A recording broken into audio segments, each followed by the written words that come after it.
So now let's introduce Dada Shambushivananda. His Sanskrit name is Dada Shambushivananda Avaduta, and he's a global chancellor of Ananda Magga Gurukula. He is also then author of Neo-Humanist Economics, The Thoughts for a New Era, Mystic Verses, and Towards a Brighter Future. He is also a recipient of International Mahatma Gandhi Award and a celebrated speaker at Kyoto Forum, Lithuanian Parliament, and numerous international forums. He is now a PhD from University of Pennsylvania and one of the leading researchers on Prama theory and practice. Well, I am very fortunate to have been present when Baba Shri P.R. Sarkar, he propounded this theory of Prama in 1987. And on one of the occasions, he asked me to, at a workers' meeting, to speak on Prama. And just when Baba had already, given some discourses on it, and I remember he was sitting on the side, and in his presence, I was speaking, and there was such a wave which was created in the whole room, and I felt like some power, passing through me. And so it was a very interesting experience. And I have also given a talk at the Jawaharlal Nehru University, which was on artificial intelligence and disaster management. And I introduced the concept of Prama at that international conference. And that has been published in one of the books which has been put out by that university. Well, this idea, as Dada Premyanandji has said, the seeds of it were sown in the Ananda Sutra, in the Sutra 4 of 4th chapter, the first Sutra of 4th chapter. Baba says that Trigunatmika Srishti Matrika Ashesh Trikona Dhara, which means that tri-attributional primordial force, which is the progenitress of creation, flows on in endless triangular forms. So the idea of Prama Trikon or Lok Trikon means it is a triangle. So there are three elements to this transmutation, which goes on incessantly throughout the universe, both at the micro level, at the individual level, and at the collective level, at the societal level. So I think it's a very, it was propounded in the year 1987 to address the diverse problems of human society emanating from the inherent vulnerabilities in any system. So in his view, the primordial natural state of dynamic equilibrium and equipoise of the transcendental entity is called Prama Trikon, whose nucleus is the supreme consciousness. So disasters of any type, in the cosmological sense, are the product of inherent propensity of the macrocosmic force to bring back the eternal equipoise in all the strata of existence. And the economists, actually, they understand it. They have also captured that idea, and that is why they always want to bring about an equilibrium. When there is inflation, when there is recession, when there is depression, they always want to bring it back to some equilibrium. But equilibrium is not static. It is a dynamic equilibrium and equipoise. So I disagree with Dada Premyanandji when he says that Prama is 90% proud and 10% neo-humanism and anything else. I think it would be more correct to say that Prama is 100% proud, 100% neo-humanism, and 100% Tantra. Now, why? Because the balance cannot come about, without these three things, without proud, without neo-humanism, and without Tantra. And these are the three big contributions of Shambushivananda Murthy ji, which he gave to this world. And why? Because, in the physical level, one manifestation of this lack of Prama is disease.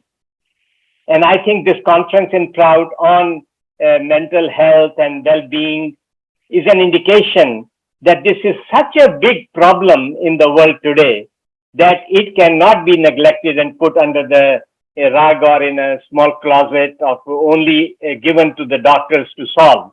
That it is something which is embracing the entire society. So we need a new approach to deal with health. We need a new approach to deal with ecology. We need a new approach to deal with economy. We need a new approach to deal with energy. And all these are interrelated. And beyond that, on the psychic level, we need a new approach in education, in culture, in addressing the issues of dogma, of exploitation, of neo-colonialism, and all these requires the new humanistic approach. So unless we deal it at that psychic level, we cannot bring about transformation on the material level. And above all, it needs an approach to correct the inequities in the world, economic inequities or disparities actually in every walk of life.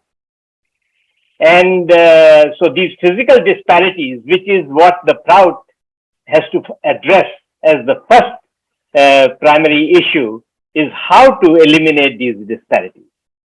Now, as a result of all this, we get conflict, whether it is in Ukraine or whether it is in Syria or whether it is in Yemen or whether it is in any part of the world, in Africa, within the country, in Manipur or wherever. So when the conflicts come, the one of the ways to deal with the conflict is to have a shared vision, is to have a clear conception of why we are here and what is the purpose. So here I have presented, and Shreya, you can show the whole page of a vision, a new humanistic vision, which is, no, go back. Yeah, stay on this. No, stay on the whole page.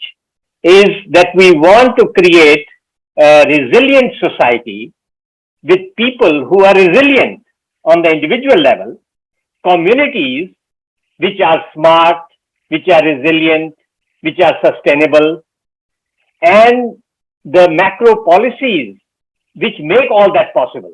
Because if the macro policies are counter to these resilient communities and to resilient persons, then we can have clashes. And that is what happens, what brings about political revolutions. We bring about massive public unrest and changes. So first of all, we all have to have, if we want to have a society of Brahma, then we have to have a common vision. And the vision is, we want a world of where there is freedom. Please go, stay on that slide. Sorry. Yeah. Where there is freedom without fear and a constant endeavor for preserving harmony among all species. Where good health of all is the norm, and there is local sustenance free from scarcities, poverty, and disparities, and where purchasing power of all keeps improving, and where the uniqueness and diversities are celebrated, and ethics is the foundation of personal and social life, where conflicts are resolved through mutual respect and dialogue, and where challenges are faced with optimism and courage, where science and technology are dedicated to greater welfare, where higher consciousness guides all forms of biological and augmented intelligence or artificial intelligence, where religion and spirituality affirm cosmic kinship and rationality, and where creativity, imagination, fine art are for service and blessedness, and where compassion, humor, joy, and universal love pervade and reign. And this is where the new humanist education it moves comes to inculcate and nurture deeper understandings, revealing interconnectedness, intrinsic values, and leadership in the society. And so I think the vision which is based on Prama would be a new humanistic vision like this, which needs to be spread in the society. Now, the question is that in the universe, that initial Prama Trikon which was there, or Lok Trikon which was there, that is the stage where is the seed of creation. That is called the Kama Bij, or sometimes called Shambhulinga. If you know the meaning of my name, Shambushivananda, when Baba gave me this name, he explained the meaning. Shambhu means the starting point of creation. Shiva means pure consciousness, and Ananda means bliss. So the bliss of pure consciousness in its primordial state. Now that is our goal. Now in the process of transmutation, we go through the stage of where the Gyan Shakti Nad comes into play, where Kala Pravaha is there, the flow of Kala, and ultimately it leads to Jiva Bhava, which is in Swayambhu Linga, which is like our Kula Kundalini sleeping in the Muladhara Chakra, in the lowest plexus in the body, and so when that is sleeping, that means it is covered by clarity. It is living in ego, because that is where we feel I am this body. Now we have to, and so many problems they emanate from that stage where we are caught up, in our body consciousness, or we are caught up within our I feeling that I am this body, I, me, ego comes into play. And this is when we are born, that is dominating. Now, somehow, that awareness has to be expanded through Vistara, through Rasa, through Seva. In some ways, that expansion has to take place. Now, that requires humility. That requires gratitude, sense of gratitude. So the very first step in order to rise above our ego is to develop the sense of gratitude. But that is a spiritual process, So that is why we need the initiation. We need the spiritual guidance. We need to come in contact with the Guru, who will awaken us from living in the body consciousness or in self-centered consciousness, and expand us to the biosphere consciousness, where we realize that everything is a part of me, and I'm connected with everything else. So this stage but through that stage, we have to deal with the problems of the society.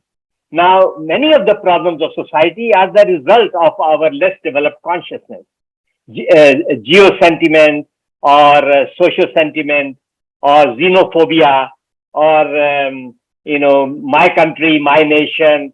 That becomes the root cause of the problem. The leaders are not able to go beyond their national interest to also realize the regional interest and the global interest.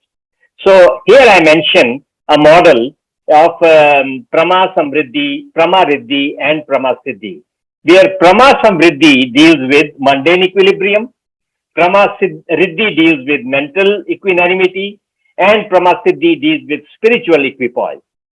Now, these have three legs to stand on, each of them. Now, what is this Prama Samriddhi? Well, first is that everybody has desires, have longings, and we want to fulfill these desires. Now, these longings, these aspirations, these desires, these needs, these necessities actually become the basis of demand on the economic level.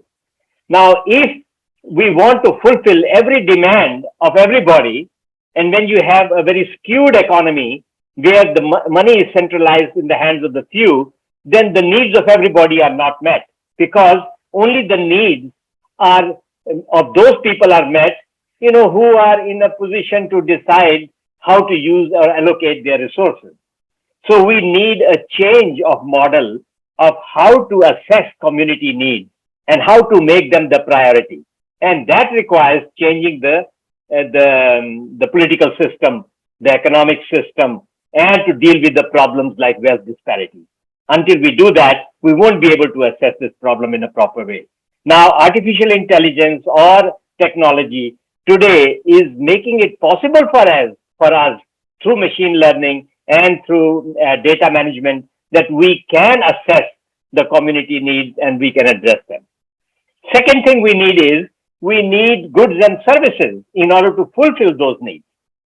And those goods and services are also, spread out all over the world. There are some minerals which are available in Africa, some in Latin America, some in Russia, some in China, some in Middle East, and some in United States, and so on and so forth. Now, how to ensure that all the wealth of this world is utilized in a rational way for the good of all, and not only for the good of that particular country or that particular community, because the nature's wealth is not the prerogative or is not the property of any one nation or any one individual. It really belongs to everybody. So that's why we need the concept of proud, that the supreme consciousness is my father, this operative principle of the consciousness is my mother, and this universe is my homeland. So right through education, until from the very beginning we infuse this kind of idea, we will not be able to, to bring about this Prama Samriddhi. And so, it's not a simple thing to bring Prama, because it requires total transformation of the psyche and of the, linkages with the spiritual world, connection with the spiritual world, and yet have our feet on the ground, that we are grounded and we do not negate or neglect the material world. So, because everybody has this basic propensity, kama, artha, dharma, and moksha, which means the physical longing, psychic longing, psycho-spiritual longing, and spiritual longing. So, if Shreya, you go to the next, just add in this very particular slide, the next letters, you will see that we all want pleasure. This is inbuilt into human biology. But there is only one problem, and that is that if you go after pleasure, it leads to addiction. And when you become addicted, you create mental derangement. And the mind becomes preoccupied. Like the children today, they are getting hooked on these video games and on computers or on mobile phones. And so when we get obsessed with this material possessions and material things, and then that is what creates, this leads to, karma leads, this, it becomes like a disease, and which ultimately becomes the cause of our, our death and our psychic problems. So we have to balance it with the yoga of restraint. And that is what is the first principle of Proud, is to how to not to allow anybody, nobody is allowed to accumulate any physical wealth without the clear permission or approval of the collective body. So that means the only way to counteract this obsession of accumulation is by, restraint, yoga of restraint, which is what our moral principles like Jama and Niyama, they attempt to do. So the idea is that the Prama has to deal with the material world, the material body, and our pleasures and our emotions and our propensities. But we have to help the people to rise to the next level where the mind, the Kamya Kosh, the Manomaya Kosh, the Atimanas Kosh begin to, be developed. And then we are able to, through education and culture, develop certain awareness, certain attitudes, positive attitudes, and a lifestyle which would be in harmony with our future growth of to get happiness and bliss. So there needs to be psychic work which needs to be done. The first stage is to develop through education, develop awareness. Second is to develop positive attitude. And third is to make it into a lifestyle. And this is what is the work of New Humanist education, is to deal with dogmas and the exploitative tendencies which are inbuilt into our mind and we are programmed, that we think that we can only get happiness if we have more money, if we have more knowledge, if we have more power, then. So then we have to take it to the next level, because people think that if they have power, then they can hire intellectuals and they can get the knowledge from them. So that's why they want power. And people go after dharma because they think there is power in dharma. Because that is why there was the relation between the church and the state, because they both benefited from that collaboration. And so today we have to create wisdom-based leadership, and we have to rise. There has to be a code of conduct for the politicians, for example, for the legislature, so that whatever they do, they are accountable for what they do. And finally is the spiritual dimension, because when there is a vacuum in the spiritual dimension, and one of the expressions of that vacuum is lack of meaning in life and lack of purpose or sense of fulfillment. And that is where people may have wealth, people may have power, but they find that they are still not happy. So how to bring that peace and happiness within, which is the goal of of all individuals, is how to reach that level. And that is where we need sadhana, the meditation, the spirituality, the spirit of service, the sense of love for the supreme, for something greater. And so I think Prama is a very integrative concept. And Baba gave it in 1987, along with when he started giving the planning for Anandanagar, because he wanted to build a city which is built on Prama. So he gave sanctuaries, 88 sanctuaries, so that there will be habitats for animals, for birds, for insects, for all of them. And millions of plants have been planted and will be planted even more. So, he wanted to set an example of how a Prama-based environment would look like. People will feel, when there was Corona spread out all over the world, Anandnagar was free from Corona. I was there at that time, and we were moving freely because we were surrounded by, the natural wealth of, peacefulness and the tranquility of nature. That was the one which was protecting us. So, without taking too much more time, I just want to close, make some closing comments, and that is that New Humanism is a philosophical response to incorporate the principles of Prama or balance in all individual and collective domains of human existence.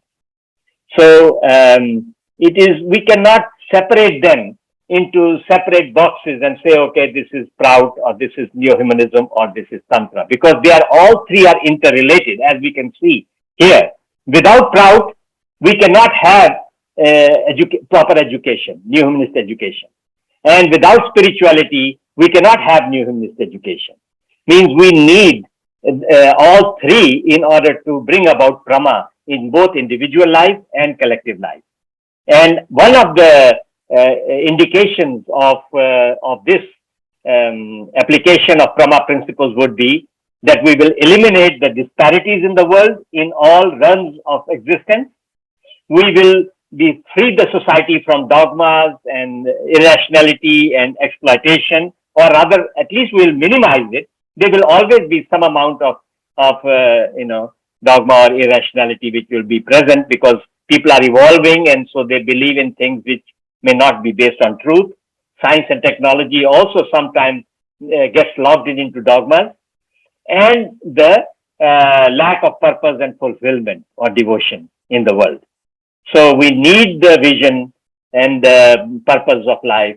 We need ways by which we'll be able to expand the human consciousness and deal with all the complexes of the human mind, and also we'll be able to deal with the physical environment as if it is the manifestation of the supreme consciousness. In fact, just last thing which I want to say is that when Baba gave neo-humanism, one day he asked, after coming from his morning field walk, what is neo-humanism? And nobody could answer properly. So he said, when the love of human heart extends to embrace the entire living and the entire living world, that is neo-humanism. So I was just behind him, and as he was climbing up the stairs, I said, Baba, what about the inanimate world? He says, yes, it also includes the so-called inanimate world.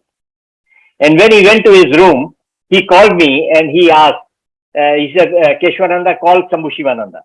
And I went to him and he said, have you marked that when I walk, I don't even strike a pebble with disrespect, because nothing in this universe is inanimate. And when he gave the theory of microbiota, of course he explained that, whether it's oxygen or nitrogen or stone or anything, there is microbiota present in everything, either negative microbiota or positive microbiota or neutral microbiota. So can the body exist without oxygen, without calcium, without salt, without these so-called inanimate things? No, it makes animation possible. So similarly, if we want to have mental health and we want to have good physical health, we have to start with that awareness that everything is the expression of that supreme consciousness. And that is why, and only when we are able to go deeper inside in our own mind and connect with that higher consciousness, the supreme consciousness, the cosmic consciousness, the unit consciousness, the causal layers of the mind, that we will be able to bring about external change or manifestation of Brahma in the material world, where we will have freedom, which only comes when there is not only individual liberty, but also collective interest. So individual freedom should not go against collective interest. We want freedom, but we should also respect the freedom of others. We want happiness, but we need an ideal lifestyle in order to, we have to be ready to follow an ideal lifestyle in order to keep that happiness within. If we want abundance and economic prosperity or material prosperity, then we have to align with nature, because in nature there is abundance. So as we align with nature, we'll be able to get abundance. So people's individual lives have to be in harmony, in consonance with the natural laws. And progress, which is management of change, because nothing remains the same. Everything changes as per time, space, and person. So progress is nothing but management of change. And that's why I say that artificial intelligence is not artificial. It is also natural intelligence. It is an extension of natural intelligence. So I prefer to call it augmented intelligence, because it is the human mind, the power which the cosmic mind is doing in this world continues to be done by human mind in slow and gradual steps. That is what Shri P.R. Sarkar said. In 60s, he made that statement. And justice or accountability. So I would like to stop here, because I think I have taken my time. And I think, yes, we need leaders who have those qualities. And so I think this Dada Premyanandji's initiative to start this Prama analysis course and to faculty of Prama, this is very timely. It is needed. And from Gurukul, we have given full support to this. In fact, and as he's also the Vidya Pratinidhi of the Yoga and Intuitional Science faculty, and so we are very happy that this initiative has been taken by him to further propagate Brahma in the world. Thank you very much.